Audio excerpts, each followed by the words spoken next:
Regresamos a Conexión B, análisis, entrevista. Vamos a entrar a lo que tiene que ver con la discusión de esta reforma electoral. Está en estos momentos en la Cámara de Diputados el planteamiento que está haciendo Morena, directamente el presidente de la República, donde pues su principal objetivo dentro de todo lo que mandaron en la iniciativa es desaparecer al INE, al Instituto Nacional Electoral, y formar un nuevo órgano que lleve a cabo las elecciones, que sea, entre otros puntos, elegido por la ciudadanía.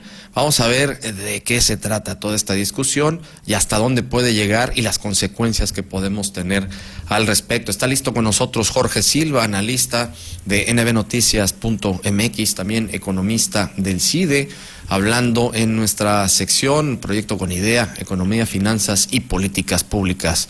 Jorge, adelante, muy buenas tardes. Hola, Jorge Luis, muy buena tarde a ti y a todo el auditorio. Pues, ¿qué va a pasar con esta propuesta de reforma electoral? ¿Hasta dónde podemos llegar si es que transita tal cual? Digo, a ver, tendría que pasar Cámara de Diputados, Cámara de Senadores, se tendría que ir por lo menos a la mitad de los congresos locales para que pueda hacer una reforma constitucional. Sin embargo, pues podría no estar tan lejano que llegara esta situación, Jorge. Así es, Jorge Luis, el presidente pone nuevamente en la agenda un tema que ya es por demás complejo de entender y complejo de descifrar qué es lo que quiere y hasta dónde quiere llegar, como bien lo comentas. ¿Cuál es el contexto, Jorge? Hoy tenemos un Instituto Nacional Electoral que funciona, ha habido elecciones ordenadas, hay organismos estatales, tribunales electorales y un ejército, Jorge, que lo quiero resaltar, un ejército de ciudadanos que participan en cada elección. Por lo tanto, tenemos una institución que es creíble y confiable, perfectible totalmente como todas las instituciones. Sin embargo, Jorge, el gobierno y principalmente toda el partido político Morena creen que esto no funciona así, que hubo un fraude en el 2006, un fraude en el 2012, pero curiosamente que no hubo fraude en el 2018 cuando ellos llegaron al poder. Y este es el contexto en el que se presenta en la Cámara de Diputados. Hay que analizar varias posturas, Jorge, que ya lo habíamos comentado aquí con todo el auditorio. Sí, en efecto, hay que mejorar temas que actualmente son perfectibles por parte del INE. Hay que hablar sobre las plurinominales, por ejemplo, si realmente son representativas. Hay que hablar también, ¿por qué no?, del financiamiento de campañas y un tema de voto electrónico, que también lo comentaba el presidente del INE en su más reciente visita que tuvo a Brasil y que funcionó bastante bien. Esos son los temas que se podrían empezar a discutir. Sin embargo, Jorge, la reforma que hoy se plantea no es un diálogo, curiosamente no es un diálogo entre una oposición y el gobierno, entre una fracción y el gobierno, es un diálogo dentro del gobierno. Por lo tanto, por decirlo menos, es raro, como todas las demás reformas que el gobierno cree que no funciona, donde se apuntala a quitarle autonomía a la autoridad electoral. Unos argumentan, Jorge, que yo creo que es un falso debate, que es un tema de dinero, que es un tema para ahorrar. Y si es así, Jorge, ya vimos los resultados que hemos tenido en esta administración con los ahorros, que al contrario de ahorros, es un desastre institucionalmente y no hay ahorros que presumir. Y por otro lado, Jorge, creo que hay instituciones en las que se debe de gastar por temas democráticos, y esta es una de ellas. Me atrevería a decir que es de las más importantes o la más importante del país, y en cualquier país, Jorge, para tener un sistema democrático mientras no evolucione toda la parte electoral.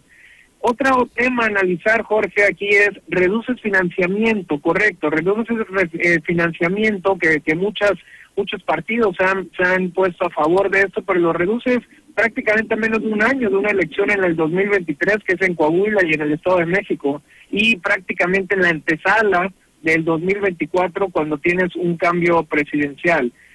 Haces menos tiempos oficiales y, como tú comentaste, se suprime el INE y se crea lo que le llaman un Instituto Nacional de Elecciones y Consultas, Jorge. Tan solo yo creo que no se sabe o no se calcula o no se quiere ver lo que implica tan solo un gasto de nombre de una institución con esta envergadura de un tema nacional. Es un gasto estratosférico lo que se tiene, papelería, las oficinas, toda la parte administrativa. Pero bueno, y ponerlo como única, Jorge, autoridad en el país, eso es lo que salta, yo creo. porque esto tiene que ver siempre con tintes autoritarios. No puede haber, con todo este andamiaje electoral que se tiene, una sola autoridad, y mucho menos que vaya a recaer en la Secretaría de Gobernación como antes se hacía.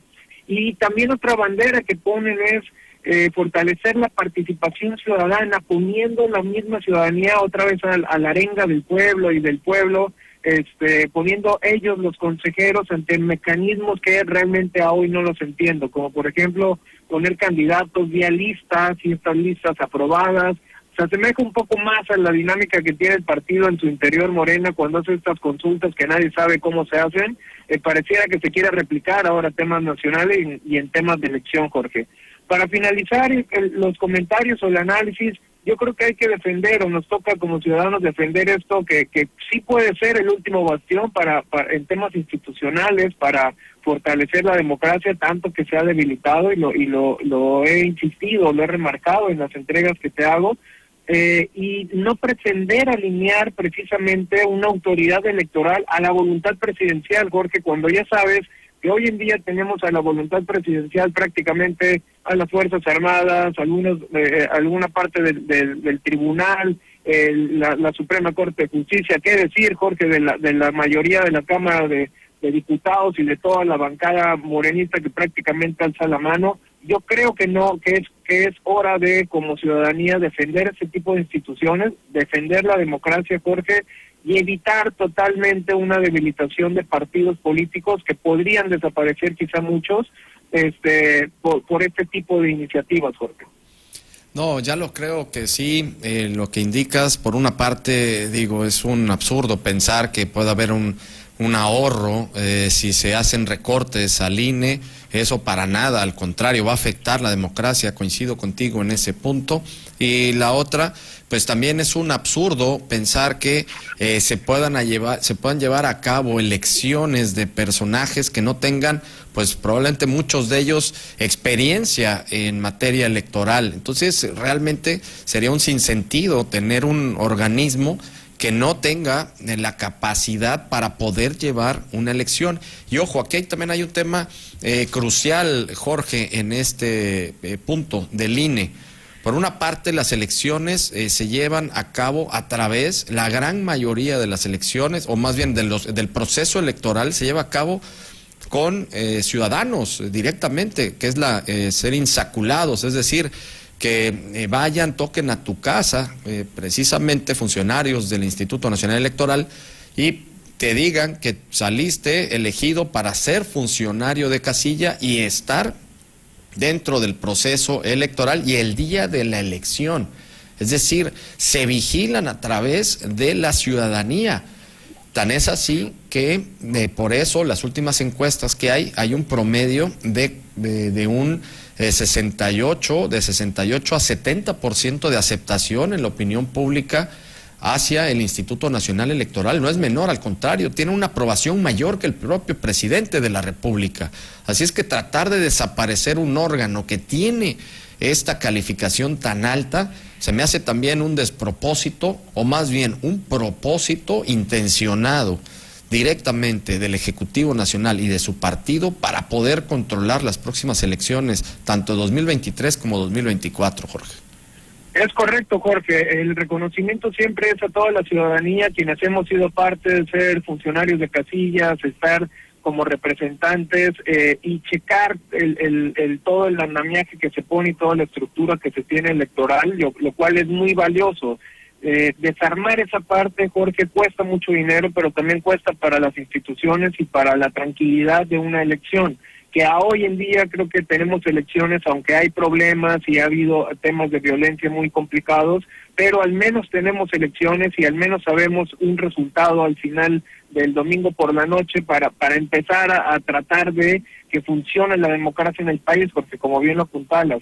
Y aquí, Jorge, para terminar el comentario, yo veo que viene una discusión muy compleja por parte en el Congreso, que si no se tiene la mayoría para la parte constitucional, se pueden hacer también estos tipos de triquiñuelas legales, donde como ahorita con la Guardia Nacional, donde saques una alternativa A, una alternativa B y los vayas posicionando, Y un factor clave, Jorge, otra vez, el actuar del PRI, que ya lo hizo con la Guardia Nacional. Hoy se decía que quizá el PRD también podría votar a favor, y aquí prácticamente haces un juego nuevo político. Desapareces un partido que ya estaba en extinción como el PRD, y uno que tambaleándose como el PRI, y haces un nuevo juego en torno a las elecciones, Jorge. Viene un tema complejo, y lo sintetizo en tres batallas que hay que dar. Una, contra el régimen autoritario, que hay que decirlo con todas sus palabras.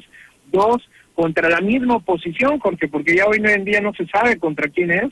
Y tercera, Jorge, que es un tema triste, pero es real, contra toda la gente, contra toda la sociedad, que pareciera, Jorge, que les tiene sin cuidado lo que pueda pasar con el INE cuando es de suma importancia para el país. Estaremos regresando al autoritarismo del PRI, precisamente del siglo pasado, y eso pues sería desastroso para el país, y hay que esperar, pero por lo pronto, como bien lo indicas, se viene compleja la situación. Jorge, muchísimas gracias por el análisis, vamos a estar contigo el próximo miércoles. Un fuerte abrazo, Jorge, saludos a ti y a todo el auditorio, muy buena tarde. Muchas gracias a Jorge Silva, analista de nbnoticias.mx, también economista del CIDE, analizando esta discusión de la reforma electoral.